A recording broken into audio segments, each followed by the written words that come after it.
一个亚洲排名第3的餐厅，我以为在中国或者日本，但它居然在泰国，我就非常震惊。我们现在在一个小巷子里面，真的很恐怖。泰国这什么泰国？泰国不是都是街头小吃吗？它是一家皇家宫廷菜。突然好奇泰国的王子跟公主每天都吃什么，龙虾配猪耳，飞过去看一下吧。机票都没有这顿饭贵，感觉曼谷是一个成分复杂的城市，真的很容易走丢。但是这个餐厅跟它周围的环境格格不入。卢萨拉 ，Yeah， 卢萨拉，萨瓦迪卡，萨瓦迪卡六的斯，里面非常的小，看到后厨让我想起了那个电影，就是《天才捕手》女主角演的那个。泰国可乐，尝一下吧。第一个小菜是用虾仁堆成的圣诞树，它虽然看着小，但是威力大。他们本土的冬阴功调味是真的很猛，我从来没见过前菜上这么辣的。然后这个是一个加醋版的椰子卷，像一个小梳妆，里面是辣咖喱和虾米，调味里面充满了果香，它像是那种带着花香的咖喱饭。接着是扇贝雕塔，一小块烤过的贝柱，堆了一点鲷鱼的肉粒，肉都是脆脆的感觉，调味是很清爽的玫瑰香。然后是牛肉塔，非常奢侈的用了一小盒鱼子酱。泰国人做菜就是香料真的特别浓，在嘴里鱼子酱会像海葡萄一样爆开，但是生肉末又会温柔的接住它，那个香料的味道混合着鱼子酱的咸味，这个做的真的比日本的好吃。然后还有一个小贝壳跟火龙果，就是目前为止我们吃的前菜全是生冷的，一圈方方正正的，它是烤龙虾尾的底部，就龙虾身上最弹的那个部分，上面那些碎末是猪耳，龙虾配猪耳，就是2个食材都很脆。龙虾尾真好吃哦。然后是今天的第一个热菜哦，顺便一说，他给每个菜都配了一首诗，但我看不懂。它是红薯猪肩肉加椰奶，就这3个食材我都很爱，但从来没想过把它们加一起。它是奶味打底，然后加上猪肩肉的脂肪香，再带上一些蔬菜的甜味，很肥很肥，很好吃。它就是把3种不同领域的甜味加在一起，就是糖油混合物怎么不香呢？今天全部是味觉新体验。然后每个菜还会给你看用到的香料，就很复杂。这个应该是泰国的糖油果子，蘸了咖喱之后有点像那个金银小馒头，咖喱酱里面有很明显的虾和番茄的鲜味，但是还是有点像羊肉泡馍。然后接下来这个菜，曾经一个泰国公主她最喜欢的一个菜就是黑松露虾头意面，但它用的不是面，它是粉儿。然后它这个黑松露是巧克力味的，我第一次闻到黑松露不是汽油味道的，粉条里面再带着一股淡淡的虾头味，就是一碗虾头巧克力浓汤，还挺好吃。接下来是一道非常辣的菜，这个鸭肉吃起来其实很肥，很像冒烤鸭里面的肉。这个咖喱里面用了不下5种辣椒，可能形容起来比较接近海鲜味的泰国咖喱。这个咖喱用来拌饭肯定巨好吃，特别像那个法式油封鸭腿上面片下来的肉，又像烤鸭又像辣鸭。然后是一小碗牛肉，它反而单独给你配了一碗米饭，就是我已经不知道应该怎么形容它这个香料，就是香茅味很浓的牛肉盖饭，然后是一碗炒素菜。菜单上说的这个叫炒的斯巴尼亚花，我也不知道什么花，但是吃起来很像炝炒莲白，精致但是没有锅气版。接下来这个菜吃起来就很像泰国街头的沙拉，清新的口感，酸酸甜甜，带着柚子独特的清香。然后是一碗凉拌鲈鱼肉，它是这种柠檬香油风味酱汁，口感很像家里做的清蒸鲈鱼，但是酸辣版。这是一碗百香果榴莲布丁，成分依然复杂，像是杨枝甘露里面加了很多榴莲，并不好吃。最后的这个甜品真的很厉害，它是把红毛丹掏空，然后往里面灌茶冻，就是真材实料的荔枝果冻，然后里面茶冻还是奶味儿，它应该是炼乳加什么。这个是我今年吃过最好的甜品，就是别的甜品突然显得没那么好吃。总结一下，就是这个店的体验感真的很强，因为里面大部分的菜都是没怎么吃过的味道，就是你以为你很了解泰国菜，但是发现根本不一样。它不只是高级，它是真的在研究味道。4舍5入，我也算是做了3个小时的王子。阿基推荐指数9.5分，真有趣，嘎样。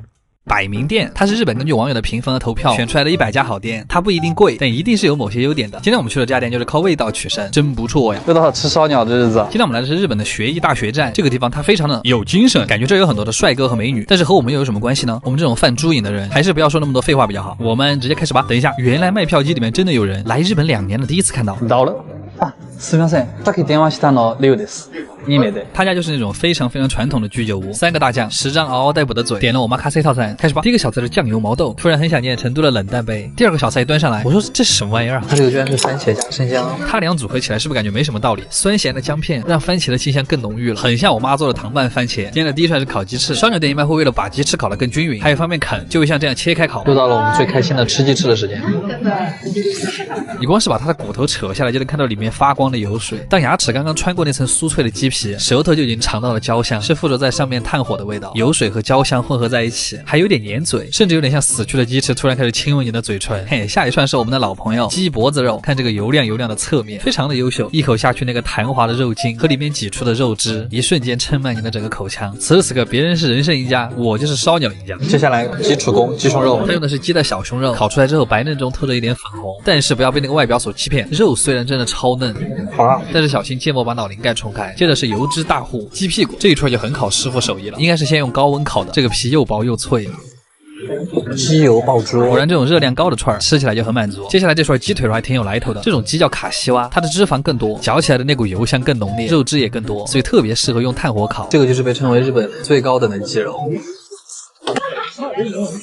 我发现在日本就是脂肪越多的动物等级越高。我想应该没人能拒绝得了这串。接下来鹌鹑蛋，这个其实和国内吃起来很像，外面的蛋白又弹又脆，必须撒一点海椒面，里面还是溏心的，怎么有点像在吃鹅肝慕斯。这个叫心管，它的特点是特别入味，所以师傅烤的是甜酱，酱汁会钻进它的每个褶皱里面，有点像把鹅肠卷起来烤，但是又很有弹性。然后是鸡心，他们家是把鸡心剖开来烤，所以我们这次很遗憾喝不到里面的鸡汤了。吃起来酱香浓郁，又保留了鸡心原本的一丢丢腥味，恰到好处的甜味。最后一个串是鸡肝，居然放到了最后。我现在形容它真的很厚实，内心是一点夹生的，微甜的生肝加上那个腥味，再配上这个甜酱，半熟鸡肝真的是怎么都好吃。最后的主食没有想到吧？烧鸟冬啊，鹌鹑蛋、香菇跟那个小青椒。轮大酱真的觉得我们太能吃了。我发明了新菜蛋碗龙破，关键是吃完这碗饭，还有一碗中华寿把，这碗面很适合半夜来一碗，这一口热汤下肚。把之前烧鸟的油腻都化解了。总的来说，今天这顿特别值，果然还是这种传统居酒屋有人情味。阿吉推荐指数9分，卡玩意儿，好撑啊！很多人说这是日本最贵的一种鱼，叫日本鳗。贵是因为这种鳗鱼特别难养，以至于它的鱼苗和黄金差不多贵。但是这个和我们又有什么关系呢？你们知道在日本吃一顿鳗鱼可以吃到多少东西吗？好，待会儿阿吉又到了吃鳗鱼饭的日子。今天的风真的好大。这是我们上次去的那家百年老店，然后他们家翻新了一下，对，这是证据，还装上了自动门，感觉反而很怪。予約下の6です。6ですね。3名で。里面还是老样子，墙上贴着酒单，大厨在面前杀鱼，吃鱼不长胖，开始吧。跟居酒屋一样，香味给你上一碗小菠菜，这个还真的不够塞牙缝。然后他会在旁边放一个鹌鹑蛋配白萝卜泥，用来解腻的，好 man 啊！我以后就用这种猛男音调配音了。一般日本鳗鱼店会给你上的第一个菜都是鳗鱼骨，很酥很香脆。回锅薯片，感觉幸福和我只差一包六婆了。接着这个是盐烧鳗鱼，其实就是白烧。这种烧法对鳗鱼的新鲜度要求很高，因为它没加什么调料。旁边的那块就是蒲烧，但是这一块它会故意给你烤得很瘪，鱼皮烤得像薯片，越嚼越有鳗鱼的香味儿。旁边还有一坨生姜鳗鱼，生姜又酸又辣，吃起来像泡菜夹鳗鱼，挤一点小柠檬会更解腻。接着我们是2个串儿，它们都是鳗鱼皮做的串，但它们的区别是一个是肚子上面的皮，一个是鳗鱼背上的皮。这种颜色浅一点的就是肚皮肉，它的脂肪会很多，都看得到，所以它也更软嫩多汁一点。它是一个由内而外的腻，背面的皮就是虽然油脆，但是又更加有韧劲，一咬它皮都展开了，感觉像是打了。接着是一串鳗鱼的脆骨，好像是那个鳗鱼背脊骨上面的那个肉，它的口感还挺神奇的，像烧鸟里面的烤鸡软骨，挤一点柠檬。但是你们想鳗鱼的脆骨能硬到哪儿去？它更像一层薄薄的骨头。我发现师傅的手就没有停过，我的嘴也没有停过。接下来该到鳗鱼的内脏了，它是鳗鱼肝和里脊肉，2种不同的酱料，但是它们都很咸，一口咬下去就是内脏自带的微苦的味道，微苦的茶香味一下就漫出来了，吃烧鸟串的感觉。然后最后在上鳗鱼饭之前，还会最后给我们上几盘小菜，一点点薄盐烤出来的效果。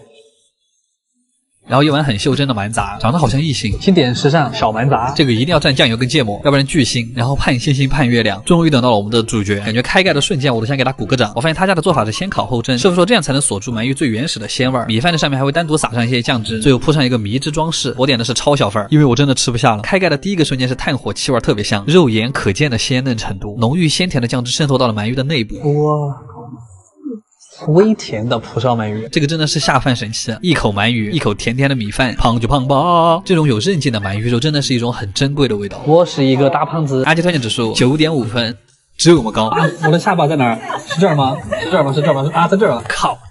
还真的挺贵的。Hello， 大家好，我是阿健。今年我们要去的第一个地方叫做夏吕，它是日本一个很有名的温泉乡。我们现在这个池子是在山顶这也是我今天的第一个满分推荐。废话不多说，我们直接走吧。它在日本的正中间，其实还比较偏，但是坐电车可以到，所以来这也不算费劲。到了这个地方之后，你就会发现，这真的好多温泉啊！因为这个地方的泉眼很多，所以到处都可以看到野汤，就像这种足汤。但冬天泡这个真的不冷吗？还有各种各样的50-60家温泉旅馆，这不比银山好吗？但是我们今天要去的这一家，是这个地方最高级的一家。它在整个山的山顶，而且那个地方只有他们一家，没到馆就会有大叔帮你提行李，有没有一种少爷回家的感觉？进门之后还有3个侍女等着你，他们其实主要是把你带进房间，然后给你讲解一下馆内的地图。是的，是地图，真的很复杂。房间就是这种典型的和式榻榻米，这个阳台真的很舒服。泡完温泉往这一坐，我就成了废物。接着就是带你去挑选浴衣，女士的有10多种，但男士的只有1种。为什么？浴衣的穿法我们就不用细讲了吧，反正记住左上右下就行了。接着就是今天的重点啊，汤。家电池子非常的多，但是下汤之前最好用木盆浇一下自己，不然直接进这种天然温泉会很难受。它是碱性单纯泉，清澈浓度不是特别高，但是水质比较柔和，感觉还挺适合女生来的。而且这里的池子人特别少，山顶的空气还很清爽。实在怕冷的话，还可以去这种室内温泉，你甚至可以去把每个池子都泡一遍啊。但可惜它并不是混浴，但是男汤跟女汤挨得比较近，每天都还会互换，所以小心不要走错了，好吧？洗汤之后再喝一杯冰牛奶，然后我们再逛逛别的。这里面是一个典型的洋馆，里面还有歌舞厅跟游戏厅，是不是很适合情侣半夜来幽个会？但是服务员告诉我们，午夜12点千万不要往乒乓球桌下面看，嘿嘿，开个玩笑。玩完之后回到房间就差不多该吃晚饭了。接着服务员会帮你铺好床，因为这样你吃完之后就可以直接睡了。第二天早上起来可以泡个足汤，吃个早饭，就对了，这家店的餐食真的好啊，感觉可以单独讲一期了。所以你们觉得这样的馆合适吗？哼，我要是有个女朋友，应该会带她来住1个月吧。啊，阿基推荐指数10分啊，这就是我的快乐老家，10分10分，看好样。